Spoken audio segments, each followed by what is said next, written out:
What's going on, guys? Welcome back to the channel. Today we're talking about how to unlock the Alchemist archetype. Now, the Alchemist is a pretty powerful archetype, especially if you're somebody looking to be more of a support role. If you play in a group of other folks and you want to make sure to keep them buffed up, healed, all of that fun stuff, the Alchemist is one you should definitely consider. So let's talk about how to get the Alchemist, and then we'll take a dive into the Alchemist. So first, to unlock the Alchemist, you need to have access to the world of Losum. As you're running around Losum, you're going to see these sewer grades, these specific sewer grades. There's smaller ones, those ones don't work. It has to be these bigger ones. Now, not every single one is going to trigger this event, so please be patient and go and check them.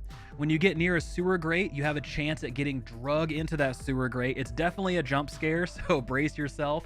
But you'll be drug into that sewer grate and you'll, quote, die, and then you'll wake up on this bone pile. Now, what you want to do is you want to kill an enemy called the Bone Collector. It's not a boss, it's not a mini boss, it's just a very tanky elite. Now, as you whittle its health down around maybe like a quarter health, a third health, it's going to run away and run into the sewer. Do not leave. Just kind of hang out, wait for a few seconds, because he'll come back, and that's when you want to finish the job. Go ahead, kill off the Bone Collector. At that point, he's going to drop something called a Mysterious Stone. You take this back to Wallace in Ward 13, and when you do so, you'll be able to craft the Philosopher's Stone, which is what gives you the Alchemist archetype. So like I mentioned before, the Alchemist archetype is a pretty powerful one. It gives you a ton of different buffs, ways to buff yourself and ways to buff your team. So if we take a quick look through all the different skills, the first skill is called Stone Mist. Now, all your skills are vials, just like an alchemist, right? So this one is going to apply Stone Skin, which is going to increase incoming damage by 25%, reduce your stagger, greatly increase the blight buildup decay rate, and make the target immune to status effects. Now, take note, it says target, meaning this is something you can share with teammates. It doesn't just affect you as the player. And there's two ways to deal with these vials. If you just press the vial, you're gonna slam it on the ground right beneath you and create an AoE underneath yourself that'll affect you. If you hold and release, you can throw the vial and you can aim it at teammates. So you can either use it on you can use it by people near you, or you can throw it a certain distance. So there's a different kind of way that you can go about using these. Then we have Frenzy Dust. Frenzy Dust is going to give you the buff of Frenzied, which is going to increase your fire rate, reload speed, melee speed, and movement speed. And lastly, we have Elixir of Life. This is going to apply Living Will, which is going to grant health regeneration per second and protect against fatal damage. This can also revive downed players.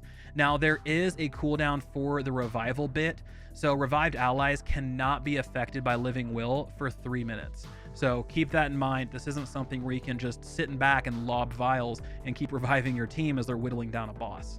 So that's something you can't do.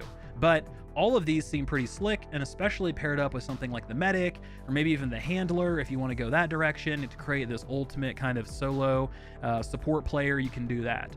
So let's talk perks. Perks for the Alchemist, we have Liquid Courage. You're going to get a 2.5% increase to all damage.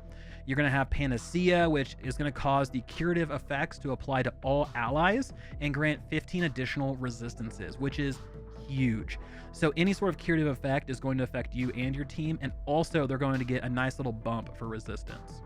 We have Gold to Lead, so picking up scrap has a small chance to also award ammo. And lastly, Experimentalist. Using a relic will apply a random buff on the Alchemist, and it cannot be overridden. So this is something I'm really looking forward to unlocking and trying out. But let's talk about the main trait.